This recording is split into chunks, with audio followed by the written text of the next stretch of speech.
Halo, assalamualaikum warahmatullahi wabarakatuh. Pemirsa petani sekalian yang berbahagia, kali ini kami akan menyampaikan salah satu permasalahan di dunia pertanian adalah mengenai kesuburan tanaman. Tanaman yang kita inginkan harus subur. Nah, oleh karena itu untuk menyuburkan tersebut membutuhkan pupuk tentunya. Oleh karena itu ini untuk petani pemula kita harus bisa membedakan jenis-jenis pupuk itu seperti apa berdasarkan apanya, sehingga kita dapat memilih pupuk dengan tepat, sehingga tujuan-tujuan kita bertani menjadi lebih tepat lagi. Jadi pemirsa, apakah sih pupuk itu? Pupuk adalah merupakan bahan yang ditambahkan pada media tanam untuk mencukupi kebutuhan hara yang diperlukan tanaman tersebut sehingga mampu berproduksi secara baik. Nah, ini kebutuhannya terpenuhi secara baik untuk vegetatif maupun generatifnya. Oleh karena itu pupuk pastinya diberikan akan mengubah sifat fisik, kimia dan biologi dari tanah sehingga menjadi lebih baik. Inilah pupuk.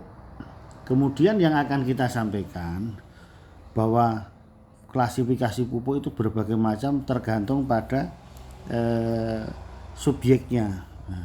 Jadi pada kesempatan kali ini kita akan bagi pupuk berdasarkan asalnya, berdasarkan senyawanya, berdasarkan cara penggunaannya, kemudian berdasarkan reaksi fisiologisnya, kemudian berdasarkan jumlah hara yang dikandung, kemudian 6 berdasarkan macam haranya, kemudian kandungan jenis haranya makro ataupun mikro, berdasarkan jenis kandungan yang lain, kemudian berdasarkan pembiayaan, kemudian berdasarkan kecepatan melepas hara. Jadi ini kami sampaikan supaya kita memilih pupuk itu mana yang kita pilih sesuai kebutuhan.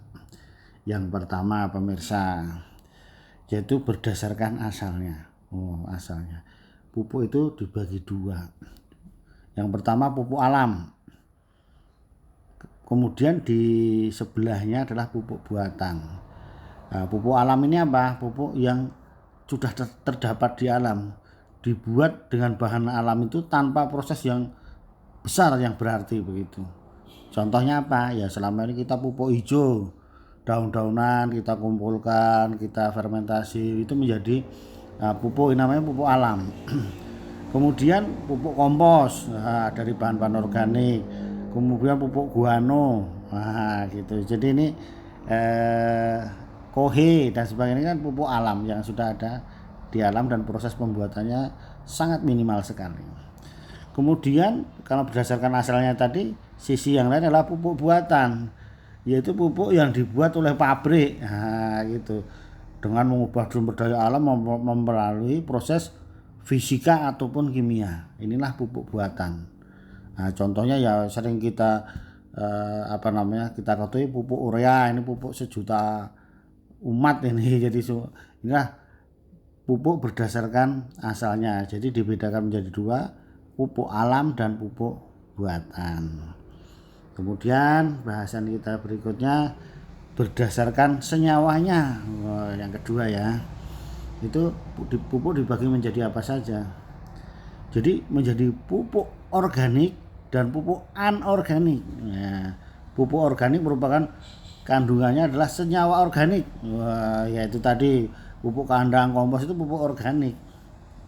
Kemudian kalau pupuk anorganik berasal dari senyawa anorganik, ya contohnya pupuk N, urea, pupuk P, SP36, TSP, itu adalah pupuk-pupuk anorganik.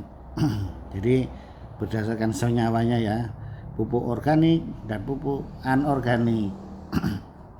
Selanjutnya yang ketiga, berdasarkan fasanya. Jadi berdasarkan bentuknya. Ya bentuknya yang paling umum ya padat, sama cair. Yang padat itu banyak, dapat berbentuk butiran, berbentuk granul. Nah, itu ada berbagai macam. Jadi ada yang mudah larut, ada yang sukar larut dan sebagainya. Ini yang berbentuknya padat. Tapi ada juga di sisi yang lain pupuk cair, bentuknya cair. Nah, jadi pupuknya dilarutkan dulu, kemudian disiramkan atau disemprotkan. Oke, berdasarkan fasanya pupuk padat dan pupuk cair. Berikutnya berdasarkan cara penggunaannya. Yang keempat ini ya, yaitu pupuk daun dan pupuk tanah. Jadi aplikasi bisa di daun, bisa di tanah. Jadi pupuk digunakan di daun, dilarutkan kemudian disemprotkan di daun, diserap oleh daun. Kemudian yang paling banyak adalah pupuk tanah, karena aplikasinya diberikan di tanah, diserap oleh sistem akar dari tanaman tersebut. Nah, ini pupuk tanah ya. Selanjutnya, nah itu 5, berdasarkan reaksi fisiologisnya. Jadi pupuk asam dan pupuk basa. Ada yang pupuk yang bereaksi fisiologis masam ketika diberikan ke dalam tanah, nah, menjadi pH-nya lebih rendah, contoh ZA. Kemudian pupuk basa, yaitu pupuk yang memiliki reaksi fisiologis basa ketika diberikan ke dalam tanah. Nah, ini pH-nya menjadi naik. Itu. Ini ada pupuk kalnitro misalnya. Jadi ini berdasarkan reaksi fisiologisnya. Selanjutnya 6, berdasarkan jumlah hara yang dikandung. Yaitu ada pupuk tunggal dan pupuk majemuk. Yaitu pupuk tunggal, yaitu pupuk tersebut mengandung satu saja unsur haranya. Nah, kemudian kalau pupuk majemuk lebih dari satu, ada 2, ada 3 dan sebagainya. Contoh pupuk tunggal, urea itu karena N-nya 46% misalnya. Pupuk TSP 45%, nah gitu. Jadi unsurnya satu. Pupuk MOP atau pupuk KCl, nah gitu. Pupuk dolomit, pupuk kiserit itu pupuk tunggal. Tetapi kalau pupuk majemuk itu kandungannya lebih dari satu. Contoh pupuk NPK. Nah, NPK kandungannya ada yang 15, 15, 15. NPK 16, 16, 16. Ada lagi NPK MG.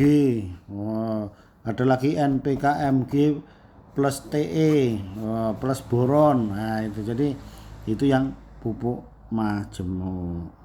Jadi itu kan jumlah kandungan hara yang dikandungnya. Kemudian ketujuh, jenis haranya, kandungan jenis haranya. Ada pupuk makro, ada pupuk mikro. Nah, jadi pupuk makro ya unsur-unsur makro yang ada. Contoh mengandung N, mengandung P, mengandung K, itu adalah pupuk-pupuk makro. Sedang pupuk mikro contohnya mengandung boron, mengandung Zn, mengandung Cu, mengandung Fe, nah gitu. Ini pupuk mikro berdasarkan jenis kandungannya. Jadi kalau kita bercerita pupuk makro, pupuk mikro sudah paham. 8, berdasarkan jenis kandungannya, yaitu adalah ada yang pupuk hayati atau pupuk biologi, ada pupuk kimia. Pupuk yang berasal dari bahan biologis atau hayati makhluk hidup, contohnya bakteri, jamur, ada jamur trichoderma, ada bakteri pelarut fosfat, nah gitu. Kemudian yang lain-lain makhluk hidup. Nah, kemudian kalau pupuk kimia yang tadi kita sebutkan, pupuk urea dan sebagainya, itu adalah pupuk-pupuk kimia dan bukan makhluk hidup, bukan mikrobiologi gitu, bukan mikroorganisme. Ini jenis-jenis pupuk. Kemudian berdasarkan pembiayaannya, ini pupuk subsidi dan pupuk non subsidi. Ini kan masalah pembiayaan pemerintah saja, disubsidi atau tidak. Nah itu. Kemudian yang terakhir adalah berdasarkan kecepatan melepas hara. Ada yang slow release, ada yang fast release, ada yang cepat fast release, ada yang lambat. Bahkan ada yang control release fertilizer. Ya, jadi diatur dengan coating sehingga bukan pelan-pelan lagi tapi memang diatur. Jadi ini beberapa contoh pupuk berdasarkan kategorinya. Terima kasih pemirsa, mudah-mudahan bermanfaat. Assalamualaikum warahmatullahi wabarakatuh. warahmatullahi wabarakatuh.